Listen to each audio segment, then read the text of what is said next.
Ma'am, मूल्यांक आणि भाग्यांकमध्ये काय difference आहे? ओके.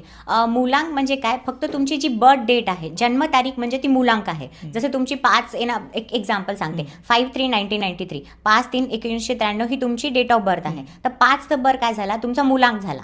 ठीक आहे. आणि जी टोटल आता जे 5/3/1993 आहे, जेव्हा तुम्ही याला ॲड करता 5+3+1+9+9+3 जेव्हा ॲड करताल तेव्हा जी टोटल जी येते ना ती 3 नंबर येते. तो झाला भाग्यांक. आता भाग्यांक म्हणजे काय? भाग्यांक तर मोठं कॅल्क्युलेशन आहे. तर मग त्याला काय होईल ना, हे मोठं तुम्हाला कॅल्क्युलेशन करावं लागेल. म्हणजे तुमची पूर्ण डेट ऑफ बर्थला जेव्हा तुम्ही ॲड करताल ना, त्या टाइमला तुम्हाला एक नंबर मिळतो, तो तुमचा भाग्यांक आहे. आता लेट सपोज तुमची 15 तारीख आहे, तर 15मध्ये तो 2 डिजिट झाले. तर जेव्हा पण तुम्हाला 2 डिजिटमध्ये नंबर मिळेल ना, तुम्हाला सिंगल डिजिटमध्ये घेऊन यायचं आहे. तर 1+5 तर किती येते? 6 येतं.